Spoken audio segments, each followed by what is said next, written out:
The views and opinions of the host and guests are their own and do not necessarily reflect the position of the management and staff of Guardian Network.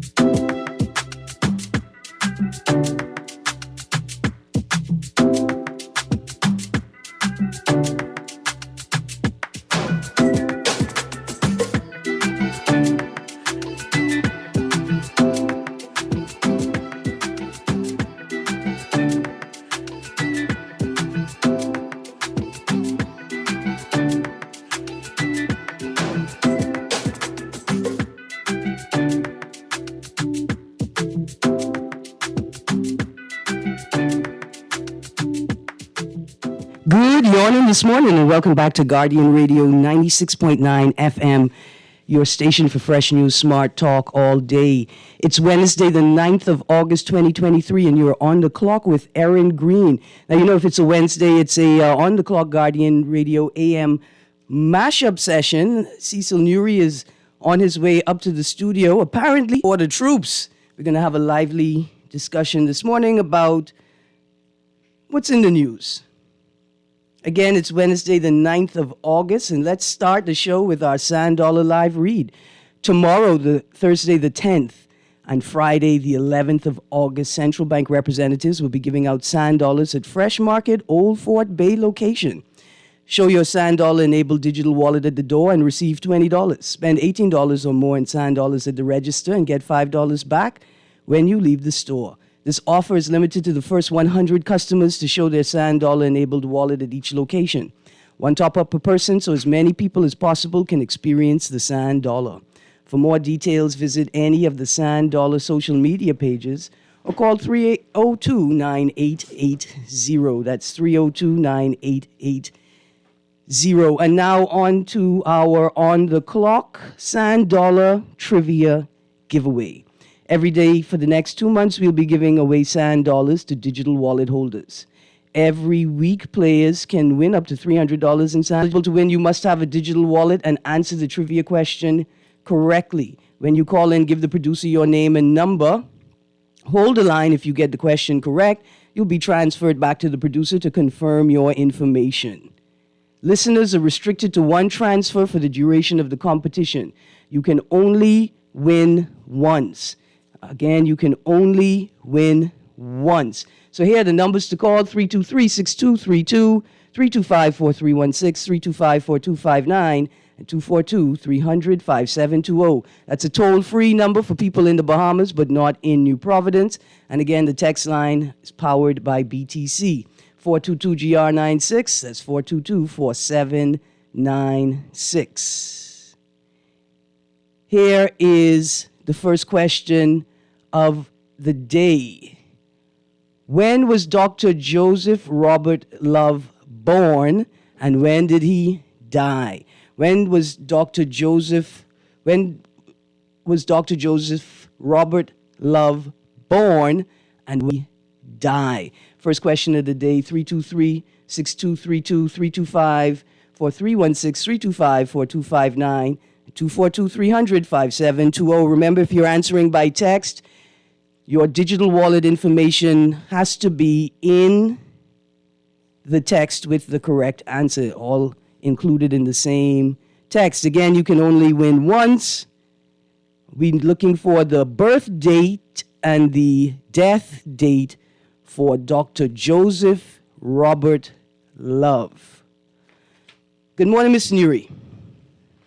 This morning. How are you doing, Erin? I'm good, thank you. That is good to know. There's another Man Down Mashup Wednesday. Yes, sir. I hope you are prepared. I want you to know I'm very prepared. You're very prepared. Yeah, because I heard you were bringing people. I'm bringing people. So and I bring mango. And you bring mango. I don't, no matter how many people you bring, I have enough mango. Good. For them. Good. But so what the day's topics for the mashup show is what's trending in the news? Yeah, basically what's trending in the news. There's one particular issue that we're not going to get into Mention but not get into? We go read what we see in the paper. Just read and see what's in the paper. Yeah. Are you going to give an explanation on why we're not going to get into it, or are you just going to... Oh, no, we give an explanation on why we're not going to get into it. Okay. It's the headline. Okay, let's see what the headline's about. Let me put on my earpiece and then I can hear you clearly. Nassau Guardian, Cornish resigns at PM's request. Cool. So I can tell you right now why we're going to mention it, but we're not going to get into commentary. And just for the listening audience awareness, when you say resign, you mean from his position as chairman or position as an MP? It would be not as chairman because I'm not sure what he is the chairman of. I'm Okay. not sure if those organizations have asked him to resign in the light of the charge or potential charge. That's an aside. The Prime Minister last night Go ahead. released a statement indicating that he had requested and then accepted the resignation of the M4 North Abaco. But that's my question. A resignation of what? And Office just of for the Prime, so he's the Prime Minister's office. Right, he's the parliamentary secretary. Okay, And he was asked to resign, and said resignation was accepted. And for a listening audience, that means that he will continue more likely to be the member of parliament for North Andros, but just not the parliamentary secretary Right, in the Prime Minister's office. absolutely. So, okay, just want everyone to understand that what's happening. But go ahead. Right, so we're going to read directly from the article, and if you want, we can read directly from the press statement from the Prime Minister We'll do as both. well. Why not? All right, here's the article from today's Nassau Guardian, top of the fold. Cornish resigns at PM's request. Prime Minister Philip Davis announced yesterday that he requested and accepted the resignation of North Abaco Member of Parliament Kirk Cornish as Parliamentary Secretary in the office of the PM, as the MP is set to be charged in court today. Davis said the Director of Public Prosecutions decided to bring charges against Cornish, though he did not disclose the nature of those charges. Police said yesterday that the 48-year-old man of Abaco will be arraigned in a matter regarding allegations of sexual assault and threats of death. Police said the allegations were made by a woman in April. In a statement, the Prime Minister said, quote, I have requested and accepted the resignation of Mr. Kirk Cornish as Parliamentary Secretary in the office of the Prime Minister. His service to the government and people of the Bahamas is acknowledged with gratitude. I want to assure the people of North Abaco that efforts to build opportunities and relief in your communities are on the way and will face no interruptions. An independent director of public prosecutions has determined that there is sufficient evidence to bring charges. It is now up to 48-year. It's now up to our judicial system to resolve the outcome. So I will not be providing additional comment except to say that my prayers are extended to all who are suffering because of this matter. Close quotations. Let me stick a pin there. That's a beautiful closed quotation, by the way, and it's void of any type of interference. It's going like, let's just prevail. Right, or the casting of blame. Yes. Which is, I think, a very mature Yes, very mature. statement. Good. Are you calling to answer the trivia question? Yes, ma'am. I'm ready for you. Dr. Love was born. Dr. Love born. Caller, you a previous winner? I am so sorry, caller. If you are a previous winner, you can't play again. I'm not a previous winner. You're not. You sure? Yes, ma'am. Okay, don't, because you can't get me in trouble. Okay, good. Be good. Are you ready for your answer, sir? He born on October 2nd, What year? 1839, Yeah. And when did he die? November 21st, What? 1914. 1914? Yes, sir? Yes, sir. That's the correct answer. And I transfer you back to the producer. Confirm your information. And I'll contact you after the show to transfer the funds. Congratulations again. Thank you, caller. But are you going to give a narrative of who Dr. Love is? No, I can let you give a narrative on who Dr. Love Man, is. that's a big question. I'm not even sure if You the most qualified, sir. boy. Let's see how I could explain this, because this question is beyond me. This is for historians. Well, he's born in the Bahamas. He moved to Haiti, moved to Jamaica, educated in the United States, priest, doctor, politician, academic in general. He is the most prolific black person who started the movement, the civil rights movement in general, in terms of Marcus Garvey, who is America's father of civil rights movement, in terms of Malcolm X, Martin Luther King. Everyone contributes. Dr. Bahamian, Dr. Love, as starting the movement for all of this. Okay, stick a go pin. ahead. So Dr. Joseph Robert Love is a Bahamian hero. He was honored this year posthumously Yes, he was in the honored this year. national honors. Here's our second trivia question for the day. Of the three names that Mr. Nuri mentioned just now, Martin Luther King Jr., Malcolm X, and Marcus Garvey, which of those three pioneering advocates, human rights, civil rights, Pan-Africanists, which of those three is Dr. Joseph Robert Love known to have mentored? Okay, That's directly the one. trivia question. Okay. Out of the three men, Martin Luther King Jr., Malcolm X, and Marcus Garvey, which of the three is Dr. Joseph Robert Love known to have mentored? And the key word is mentored. That's a personal relationship. Go Yeah, ahead. mentored. Imagine that, a Bahamian on the cutting edge of global development. Okay, so let's get back to the article. Remember, guys, August 1st is Emancipation Day, and so we're talking all things emancipation for the month of August. Let's go back to our article. In a statement, Cornish, a Progressive Liberal Party MP, said his attorney advised that he will face charges this morning. Quote, "The charges are based on allegations which are totally false," close quotes, said. He added, quote, "I am fully confident that the facts which emerge during the judicial process will prove my innocence. I look forward to ending this nightmare. The facts will show that this was a breakup that was manipulated and exploited for political reasons and nothing more. The truth will set me free," close quotes. In April, Cornish was taken into custody by police for questioning and released that same day. Weeks later, police said they were still reviewing the case, and Commissioner of Police Clayton Fernandez said the acting director of public prosecutions directed investigators to, quote, "some other lines of inquiry," close quote. Last month, Cornish came under fire after he told a group of churchgoers that he is the Prime Minister of Abaco. He later apologized for his comments. Quote, "There's only one Prime Minister in the Bahamas, and I serve at his pleasure," close quote, he said. Stick a pin there. I got a caller on the line. Let's start it off. Good morning, caller. Are you here to answer the trivia question? Hey, good morning, Ms. Greene. Good morning, Mr. Nuri. Good morning. How are you? You're not here to answer the trivia question 52. Well, it would be Marcus Garvey. Yeah, man. Marcus Messiah Garvey. 52, you your information, right? No, it doesn't matter. I mean, you know this. Of course it matters.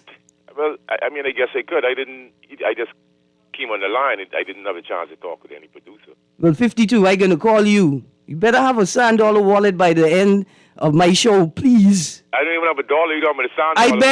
I beg in 52. Anyway, we're not engaging in commentary about the matter at this moment, 52. Yeah, but I just wanted to make something that I think was important because my good friend, Mr. Mark Palmer, I thought he was correct. So being that I guess me and him might be around the same age, the answer that he gave yesterday was correct. So maybe you want to check it out. You said 1838. Right. Abolition. No, Let's bear in mind- 1838, the end of the apprenticeship system. Yeah, but what I'm saying is, I don't know if this is relevant here, but you remember when they passed the Act in 1834? Okay, Because yeah. they loved the planters' society so much. The field slaves were given 4 years, and then the field slaves were given 6 years, and the indentured servants. Okay. So he still would have been correct. So it would have actually been 1840. I And get you. That's what I learned in history. So I don't know how could it be any different. But No, man, thank you. Field slaves, because they love martyrdom so much. Have a good day. Man, 52, thank you. I ain't mad at you. Thank you. I thought Dr. Palmer. I thought Mr. Palmer was correct, but he said he thought it was 1840. Yeah. So if I had called, I would have given the same answer because that's how they taught it to us. I got you. Guess what? Right. You know what happened, though? We were saved by the bell. The person who answered that question yesterday had already won before. Yeah. So we were saved by the bell. But 52, thank you for sharing that. All right. I appreciate that. Absolutely. Okay. Mr. Nuri, we don't need to read the rest of this. You want me to finish reading this article? I have a different aspect because our guest is here also, Yeah, so right? let's try- And I want to throw out this question and see if this is appropriate. Yeah. You know that when a case is before the court, Yes. we tend not to talk about it. Right. And since we have someone who is learned in the law, I would like to know: can she explain what is it that that can be? People don't do it Right, and why in particular? Because on my show, I say it all the time. all the time, but not necessarily for us, Right, but in general. for the audience, when a matter is before the court, rules apply about how you can talk about that matter in the public domain, right? And that's one of the reasons why we are restricting our commentary today on the matter. And I've chosen just to read directly Yes. from the article. But there's a rule, Yes. right? And so, It's a Mr. thing New- we're no, I gave you the opportunity to introduce our guest today. all right. So, like I said, it's a man down mashup on the clock, Guardian Radio, AM, Wednesday. We got a guest joining us in studio. We're waiting on Mr. Ian Munnings, our regular guest. Ain't nobody I like to row with more than Mr. Munnings. But joining us this morning is Mrs. Kenra Nuri. Good morning, Miss Nuri. Hi, good morning, Ms. Greene. It's such a pleasure to meet you and to have a discussion with both you and CA this morning. You put me on the spot in terms of the legal aspects, but that's fine. You would have read what the acting DPP had to say about the Yeah. matter. And I think it's important for you and Mr. Nuri to know that when you have matters of that kind, it's very, very difficult to have a honest conversation because you really don't want to cause there to be an issue with picking a jury. You don't want too much evidence to be dispensed into the public domain Yes. before the case has had an opportunity to be heard by the courts. So I would be very cautious to say anything further about the Yeah. matter. Yep. We allow the judicial system to take its course. Yeah. We allow the prosecutions to lay their evidence Mm-hmm. and to have our peers listen, and that being the jury, to what evidence is being put forth. So that would be my only commentary on that. And I'm just speaking from my Yeah. and I'm on vacation. Absolutely. And I decided that this would be a good opportunity to join both of you because I've always wanted to come on the show. Okay. Well, I'm glad that you're here on this day. Again, to my listening audience, to the callers, we are not talking about the MP, the Cornish matter this morning. We want to provide or ensure that we don't in any way prejudice justice or hamper the case. It's about a balance of rights. While we have the right to free speech, we also have the responsibility to not injure or damage or unnecessarily negatively impact a case, people's lives, something that's happening. As simple as that. Please bear with me. Just all I can say. Please bear with me. We will provide information as it's published in the newspaper, and that's it on this matter. Until it's resolved or it's moved, we can talk more about it. You know, we don't want to prejudice justice in any way. In the future, I would like to have a conversation about the legal system regarding such cases. Not this case. Yeah. Like, does this go to Supreme Court? Does it go to Magistrate Court? I don't know. Yeah. Does one person get bail or don't get bail? I don't know. And I mean, to you, I got to go to this caller, ahead. but understanding how the judicial system works, Yes, that. right, builds trust Yes. in the citizenry. Let's go to this call. Good morning, caller. You're on the clock. We're not discussing the Cornish matter. How are you? Oh, I sorry, you hang up. Yeah, you're running the callers away. No, I'm not running them away. Every time they call, and it's like the sixth caller. Remember, when she's answered the phone call, they just hang up. What do they think they want to talk about? But let's go continue. That's all right. We're going to be responsible this morning. We're going to be responsible this morning. Is there nothing else in the news? I thought there was a whole bunch. Oh, well, listen, News. Miss Nuri, first of all, I wasn't sure why you were invited here this morning, so I brought mango. Whenever people try, I bring mango. Anyway, I had a number of things. Producer, let's check this phone line. There's a headline in this week's news: 2 dead, 4 injured in Exuma traffic accident. Right? And I was very concerned, particularly after putting in a quick Google search for traffic fatalities in Exuma to find out that Exuma may have an issue with dangerous driving and traffic fatalities. I'm going to stick a pin. Let's go to the caller. Good morning, caller. You're on the clock. Guardian Radio AM Man Down Mashup Wednesday. Good morning, Erin. Greene. Can you hear me now? I can hear you. And good morning, Mr. Nuri. Blessings to you. The Mashup Wednesday. Yeah. Wow. There's an interesting topic on the news about Emancipation Day and Foxtail Day. Yeah. And I feel that the lady raised an interesting point. I feel I should raise it with y'all Okay. and see what y'all audience think. Okay. She said she should be a holiday, Foxtail 2 days holiday. Emancipation Day and Foxtail Day? Because they all fall in line. Okay, but what was her reasoning for Foxtail Day to be a holiday on its own? Foxtail Day was, it was a slave plantation. They were the last one to get the message. And they have a lot of stuff. Okay. Well, let me debunk that narrative. They weren't the last one to get the message. That was contrived years later after Foxtail Day has been. But they got something, right? No. It was all made up. All made up. That's All nothing made to do up. with it. You got to show me that. It's good marketing. We've had guests on to explain how that narrative that it took 7 days to get from Gambia to Fox Hill, and that's why the Fox Hill celebrates 7 days later. We've had guests on to dispel the myth. Fred Mitchell. Then we had the historian from Fox Hill, also Mr. Tynes, and then we had Wade. What last name is? So we don't know if Davis. Davis. And also we had Chris Curry. All of them mentioned it on my show. I think even Vera Chase would have mentioned it. And Foxtail Day was started via the churches. It wasn't started for emancipation. It just happened to coincide at the same time. Now listen, at the same time, right? I think that Fox Hill, the community, right?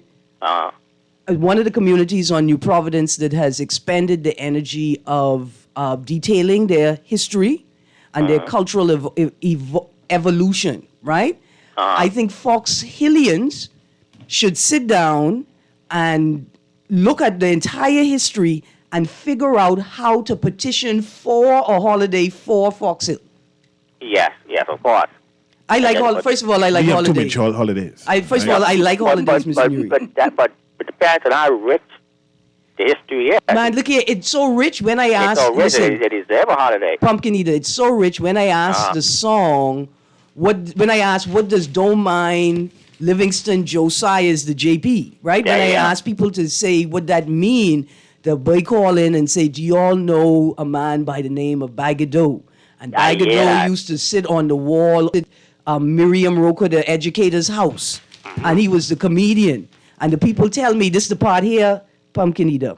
The people tell me, if you ain't from Fox Hill, you ain't gonna know what that song is about, which suggests to me that Fox Hill has a distinct culture that has been detailed in music, poetry, and comedy. Language, the language and everything. Absolutely. Yeah, Pumpkin, I'd like to add, Fox Hill has its own nuances. And I think it's important for Fox Hillians to sit down and write their history. I find that we're very, very lax in recording our history. Right. And when it comes to Fox Hill, just walking around, you have a sense of history. We have parts of Fox Hill that are named Congo Town and the various different towns. And when and when you go around, walk around Fox Hill itself, the park has so much history. It's vibrant. Last night was a very prime example. You had persons that came far and wide, including Fox Hillians who lived in Fox Hill all their lives, moved and came back. And everyone wanted to see climbing the greasy pole. That was such a joy. We sat next to some people last night who said, "Oh, I only come out here just to watch this and get some fritters. Yeah. And after that, over, I going home." I said, "But really and truly, what do you love about Fox Hill Day? She say, girl, I've been doing this from when I was a child. And I just love being out here with all the people. Listen, And the atmosphere. And that is what needs to be captured. That's right. So, because we are Bahamian people, and when you go to different areas of the Bahamas, every single island has its own nuance. And I think it's important for our children to know, when you go to Cat Island, what could you find in Cat Island? When you go to Auckland's, what do you find there? When you go to Andros, what's Andros known for? What's the culture there? Hold on, I'm not just a Fox Hill gal for when I get married. Well, you Yeah, know, exactly. Go on, Fox Pumpkin. Hill do our community center. Yeah, And Yes, it's beautiful. I write that's an ideal place for Absolutely. those activities. Yeah. Pumpkin Eater, and it's deeper than that. Watch this. When I was in my early 20s, right? I used to walk from the top of Johnson Road to Ed White's bar to shoot pool. I done win so much beer. I didn't even drink beer at the time. I done win so much beer shooting pool in Ed White's pool hall. I used to be able to walk from the top of Johnson Road down to the middle of Step Street, and then walk back home.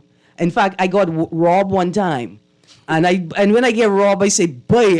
And this guy, when I say "boy," this guy jump out the bush. He say, "Boy, that's you." Man, next time say something. They was gonna rob you if you did say something, right? Like, I'll give you a sense of. So it was a crime-free Community. area, eh? You don't mind that part. The point is this, is that if Fox Hillians document their culture, right? Yes. And their history, when it come time to make policy, right? They can Right. sit at the table and say things like this, right? Listen, people, Fox Hill is a walk-in community and it's an external.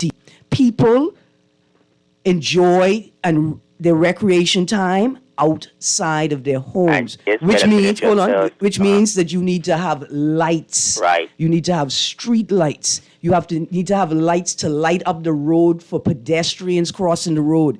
It Yeah. means that you have to have public toilets, right? Even if it's porta potties, and that you pay to buy them who like to sit on the block. You pay them to sit on the block and manage the toilet and make sure nobody go in there and mash it up. Well, that's why I say let's start with the Fox Hill Right? community. Yeah, man, Pumpkin Eater. They could look at all of that along with the. But that's along how with the you MP. that's how you ensure that you Right. preserve your culture and the most Right. important parts of your historic development And by that's where the money come in tourism.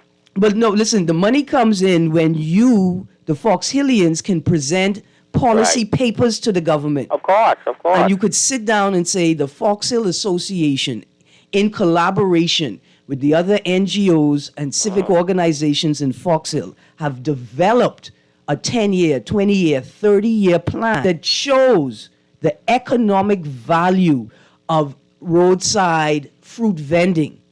Right.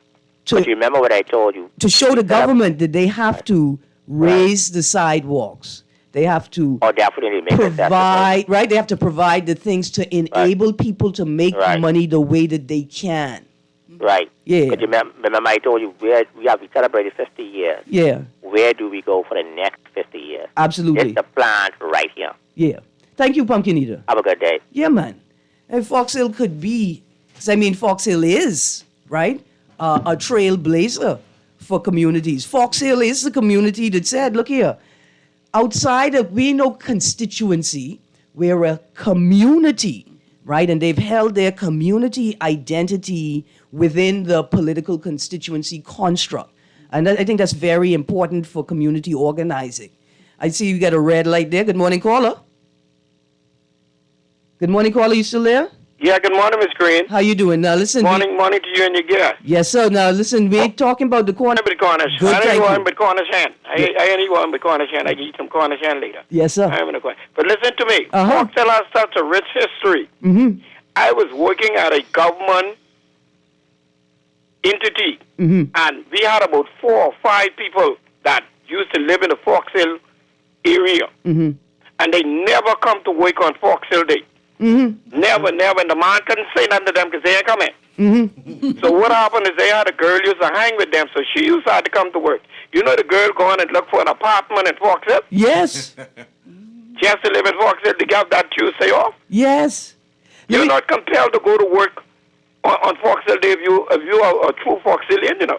They I can't love cut you it. or fire you for that day. I love it. We're going to put that in paper. But another thing too, though, before I go, Yes. Fox Hill is so rich. Uh-huh. Fox Hill has one of the only thing in the Bahamas. Mm-hmm. Fox Hill is the only place with a prison. No other place has a prison. This is true. Okay? Yes, Put sir. that near Street Book too. Yes, sir? All right, ma'am. Okay. Yeah. Thank you. Thank you very much. Thank you very much. Let's go to the next caller. Good morning, caller. Good morning, caller. You still there? Good morning, caller. Hey, good morning, Erin. How you do? Turn your volume down. Turning it down now. Yes, ma'am. I know you're not talking about the Cornish thing. I've heard it a few times for the morning. So Okay, good. Listen, I wanted to find out if you saw or heard about the Missouri-Alabama brawl. That's what we plan to talk about later on, but we can start it earlier. We could start now. That's why I asked if anything in the news. And that's what I came to talk about. But listen, you mean when Alabama strong turned out to be Alabama wrong? Amen. I like the gentleman that swam across the lake just to get a piece of that action. Now, listen, I object to you defining it that way because it would suggest that he is just a rabble rouser who was looking for an opportunity to fight. That young man. No. He saw a person, I guess, that looked like him, seemed to be getting attacked. So he wanted to make sure, help defend. His fellow He was employees, like, I he's recall. like one of them football guys who come in to bring up the back. I got you. He was a 16-year-old Let's employee. start a narrative, right? I have you call back just so you can Okay. join in. So we'll start a narrative Yeah. because there are several questions I want us to address and deal with, and whilst we have our guest here, right? Yeah. So this happened about 2-3 days ago, right? Yeah. Alabama River. Montgomery River. Yes, Montgomery River, and it happens that one of the dock employees were accosted by a gentleman. We ain't calling a race as yet, and it accosted, and the security officer or the dock master said, "I need to move your boat because this big Commercial vessel. vessel needs to park." Yeah. And of course that caused an altercation, right? And he's trying to explain, no, your boat needs to move because the commercial vessel needs to park here. And in fact, this is apparently what happened is that they tied up and then ignored him Yes. and went about their business. Yes. And he went about untying them Yes. and attempting to push the boat off the Off. dock so the commercial vessel could pull in. Yes. Yes. And of course, this started an altercation, right? And exchange. Eventually, it became a piled up in terms of he got ganged. Yeah. Right? It got ganged by three, four, 5 persons gang on him. The scene became emotional. Persons who saw it, other black people who saw it reacted and said, hey, he needs help. I want to know that some white people who saw it reacted as well. They started recording it. Well, no, they didn't. I'm not sure if they recorded because we haven't seen their recording yet. Yeah, so- but a couple of white people. Let's say how they reacted. That's just since you were interjected. Go ahead. So if we look at if you saw the videos, right? Yeah, We can see a video where a couple of the people from the boat approached the security officer. Okay. Right? One guy was being very aggressive towards him. Yeah, we already passed that. No. Another guy who was a part of the party came in and tried to cool him down and calm him Yeah, he down. get locked up too. Yeah, but initially he really tried to calm his brethren down. Yeah. His brothers and sisters down who were getting upset at the security wake-up. Yeah. Yeah, and see the music's in stop, but let's just speed it up so we can go back to commercial break, right? Yeah. Eventually, it became a brawl. It became a brawl yeah. between black and white people, and the conclusion, if anyone inside this party is wrong, who is wrong? Should there be any charges levied against any particular person? And is this an impetus of a future race war because of the interaction or the commentary of various black people saying this is for slavery and we're getting back? Then that's what we're going to talk about on another side of the show after this commercial break. This has been a mashup Wednesday. This is a mashup man down on the clock, Guardian Radio AM Wednesday. We'll be right back after the break.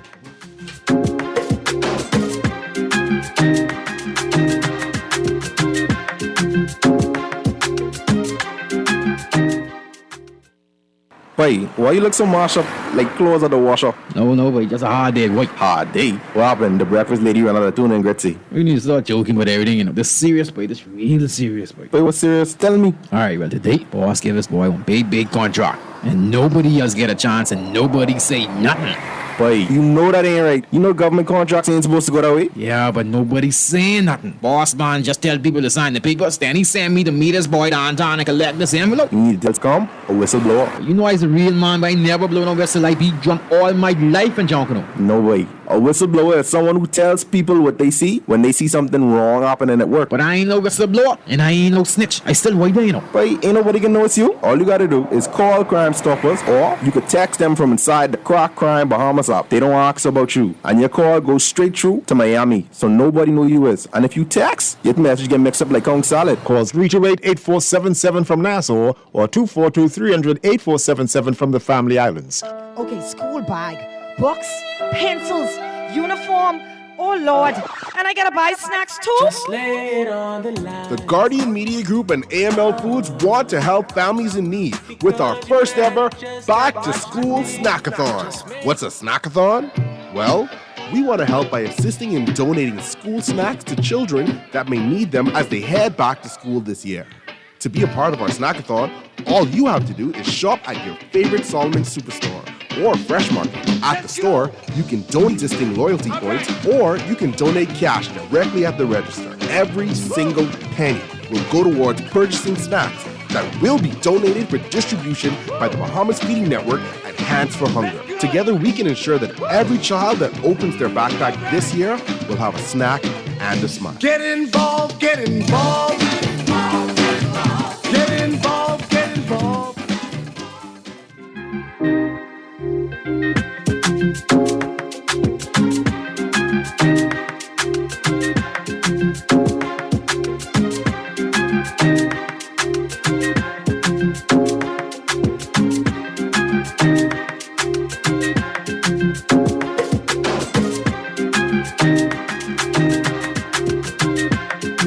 Good morning, and we're back. It's Guardian Radio 96.9 FM. You're on the clock with Erin Greene on this On the Clock Guardian Radio AM Man Down Mashup Wednesday. Joining us in studio is Mrs. Kenra Nuri, and we're talking about the Montgomery, Alabama brawl. And I got a text here that says, Miss Greene, this brawl don't have nothing to do with us Bahamians. The text say, and I agree, but go ahead, read the text. The text say, now the fight in the swimming pig in Bahama would go on down with that. We were not aware of that because the guests at Bahama are classy, fancy people, and they don't pull out their cell phone to record. And if they do record, they don't send it to any and everybody, so your information get out there when you expected it to be private and amongst friends. But I wanted to give commentary on whether this have anything to do with us. Yes. And it has a social impact on all black people, and this is why we have reacted, right? And I think that needs to be investigated. There is a vocal commentary amongst black people. And of course, there's a retort commentary amongst white people. And that's be it in the United States, in the Bahamas, in Jamaica, wherever it is, England. They all are giving commentary regarding this incident, right? And one of the commentary is, this is for the subjugation of black people. So these people deserve it. I'm concerned about that narrative. I wonder if that narrative is something that the general public need to be concerned about. Because if it is a response to how black people over the years, over the centuries have been treated, right? A warranted response. That means there's going to be another response after this. Right, but I think it's slightly more nuanced than that. I think this is a response to the constant declaration that this is a post-race America, right? African Americans are constantly saying, and in fact, Obama would be the center of a lot of this critique, that this black president meant nothing for black people, not truly, that African Americans have not been liberated, or that non-African Americans, particularly European Americans, right, and those who would consider themselves supreme to African Americans in America, that they have not liberated themselves, that they have not given up on racism, that they are still perpetuating these things. I think it's an important moment to look at. I think for several reasons. Again, why have African Americans responded this way in 2023 to something that could be handled so easily in the courts, right? Like, it's on video. We see that the guy was attacked. why would they still feel the need to mete out justice? So, but Mr. Nuri, why do you think they feel the need to react so violently or respond, say, I need to go help, I need to go and fight, I need to go and defend? Maybe it stemmed in some previous activity that happened before.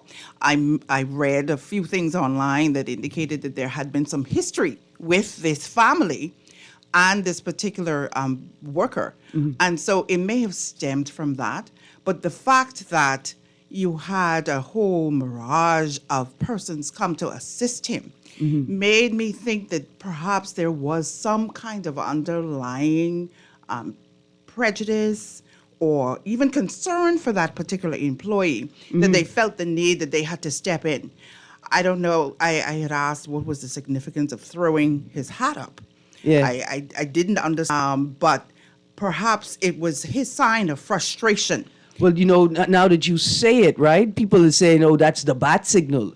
But when he threw it up, right, you see that people, but look but at... I didn't want to take a juvenile response to it, right, because really and truly, we're supposed to be adults. We're supposed to be able to handle conflict Yeah. and to have this discourse. But the fact that he threw up his hat meant that, to me, now, all of these things coming out, shows that he had a level of frustration. He's been dealing with this for some time and had enough. More than that, if you watch the video, you'll see that the lower dock where the private passenger boat was tied up, there's a considerable height, right? It drops about, it looks like at least 10 feet.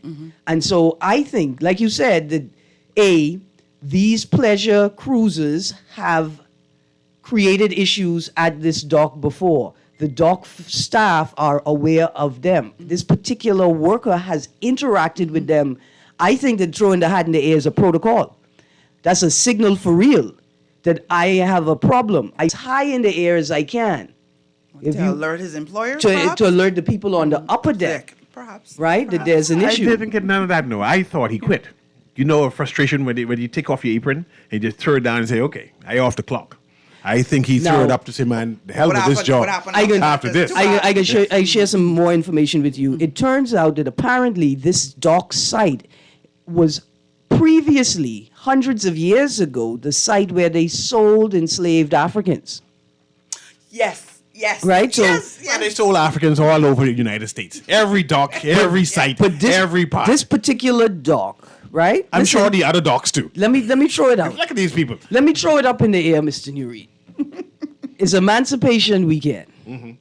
Now, U.S. celebrates June 19th. Yes. So this is months after their emancipation type thing. It was Emancipation Weekend in the rest of the African diaspora. Nobody sent out a letter that said, if you're African American, you can't celebrate with us, nor can you feel the spirit. Go ahead. Right? On that site, that man called for the throw his hat in the air. He threw a prayer. He said, ancestors, I calling on you now. It's 8 of them and it's 1 of me. And see, you think he was going to quit his job. Here's one thing I know about black African Americans. He ain't quitting his job on Emancipation Weekend on the dock where they used to sell enslaved Africans, because 8 white by them try to rush him. That's a win. That's the one day I ain't clocking out, buddy. My arm could be broken. The ambulance can be trying to take me, and I can tell them, sir, I just need to clock out this day. I just need to sign. I want these people to know I work a full day today, and I expect 400 years of compensation for what I have suffered through on the job. Let's go far. I see we have a caller here. Let's patch that caller through, producer. Go ahead, caller. Guardian Radio. That's not Guardian. It's On the Clock with Erin Greene. Go ahead. March of Wednesday. Good morning. Hello. Good morning. Good morning, Ms. Greene and Mr. Nuri. How are you? Sparky on this end of the line. Go ahead, Sparky. I can hardly hear you in the car trying to get somewhere. You ain't driving though, right? Hello? You're not driving? I can't drive. I wake up Sunday morning and couldn't walk. Oh, geez, Sparky. Your boy can't walk. Okay, Sparky. I don't know. We're doing some time. In fact, I'm on the way now to do some blood tests. Okay. They think I might have something maybe they're referring to as gout in both knees. Okay. All inflamed, all swollen up, and I can't put my body weight on it, so Okay. I'm being taken to the lab now to take some tests, and then we'll go take some x-rays and see what it's worth and everything, so All right. I'm getting around. Listening to the show, so I'm calling you from the car today. Yes, sir. It's a strange thing, and I'd admonish him and stuff. Hey, better take care of your health and use them bush leaf teas and things, because you could be, in the morning when you wake up, Miss Greene. Mm-hmm. You could be a whole other person. And what they say, nobody knows the hour needed today. That's right, Sparky. Listen, when you you wake up in the morning, you go to bed watching TV, and you wake up in the morning, you can't move and put your feet down on the ground to get to the bathroom. Yes, Sparky. Listen, when you speak to your doctors, ask them if you could employ Time Tea as a therapeutic aid, right, for your gout in the knees. Yeah, I did that also this morning. I started yesterday. I got taken around to do some grocery shopping and stuff. Yeah. And then finally I ended up to the doctor and all the other stuff. And then I got home and I started this morning. I did them doing the soursop leaves. I started a detox program. Okay, but Sparky, remember the most important thing is that you have to make your doctor a part of your bush medicine routine. You have to talk to your doctor about everything that you're consuming, okay? Stand up. Thank you very much for that advice, too. But what I was about to say, I called in to tell you a joke.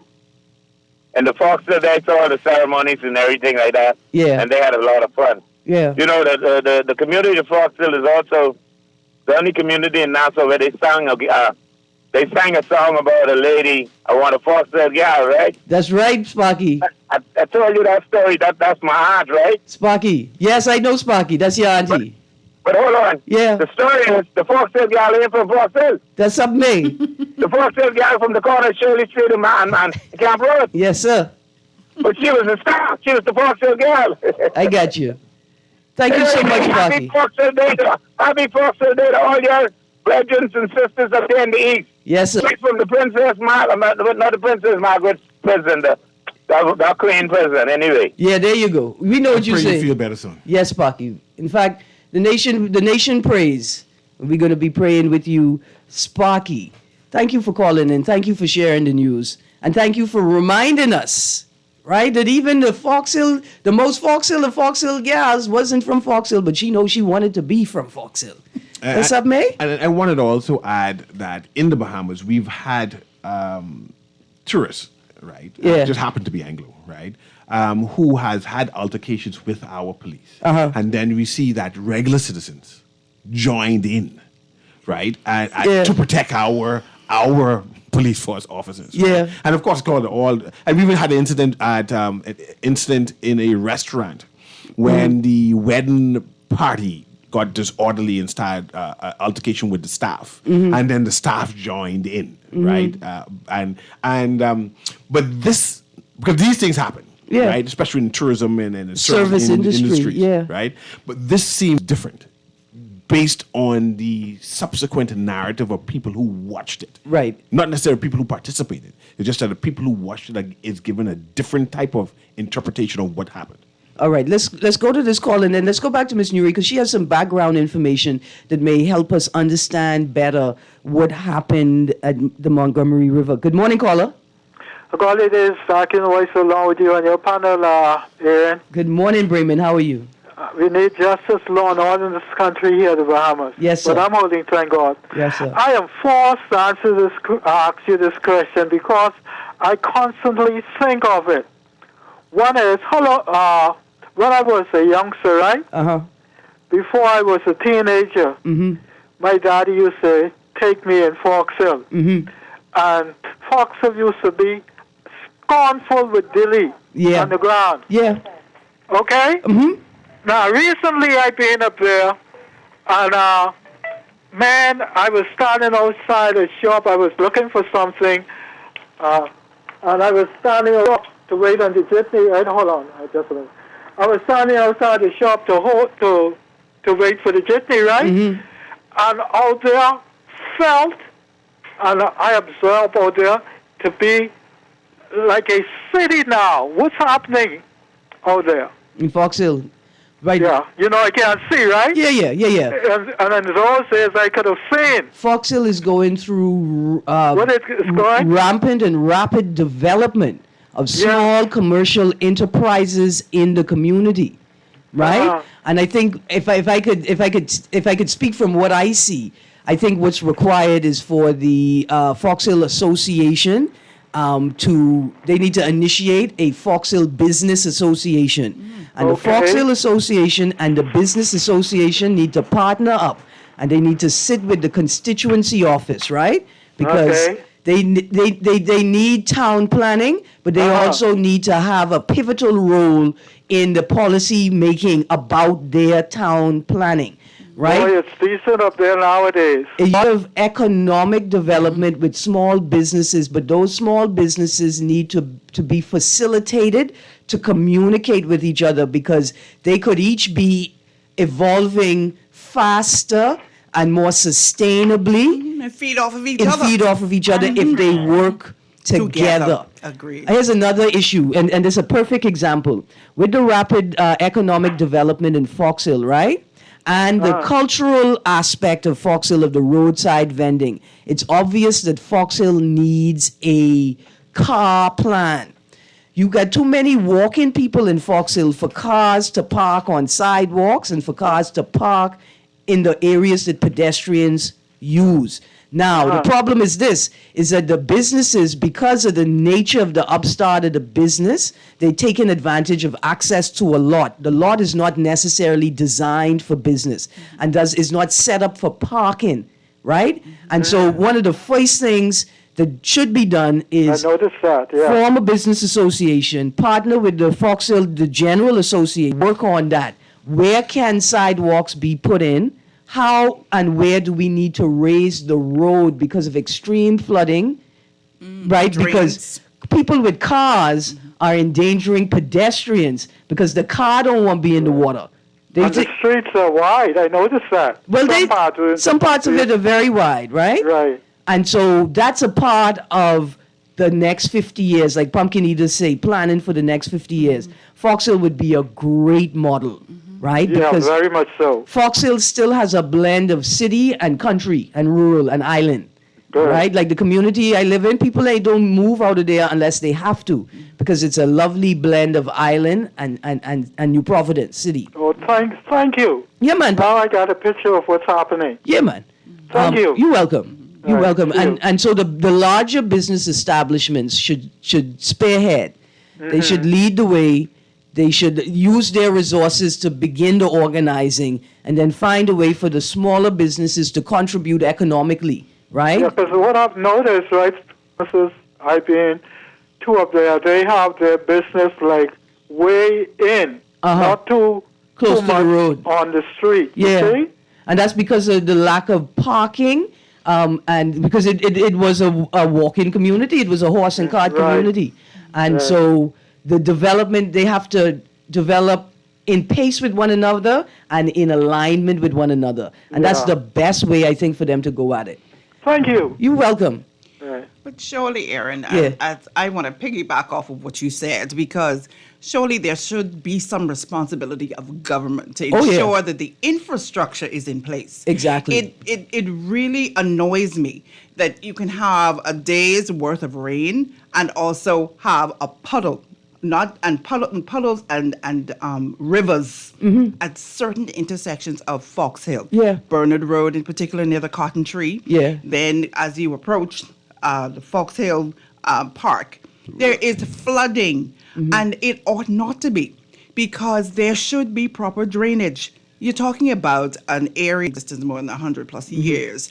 We've seen the various hurricanes and we've seen natural disasters and whatnot. Yeah. And we know it's systemic for the area that these certain parts are always flooded. You also have new communities that have sprung up in the Fox Hill area near Sac, where there is extreme flooding and there is no proper drainage system. Yeah. Now, I don't know if that's supposed to be a government initiative or if it's a public-private partnership, something. But what we do know is this, is that private people can't just go out and raise the roads. Private people can't just go out and put sidewalk down. Of course You know, not. they're restricted from Not. that And activity. petitioning doesn't even seem to be working in some constituencies of the Fox Hill community. Yeah. So what is it that is a community-minded Well, I can person tell you, to do? I can tell you what to do right now. Here's what people in the Fox Hill community should start doing.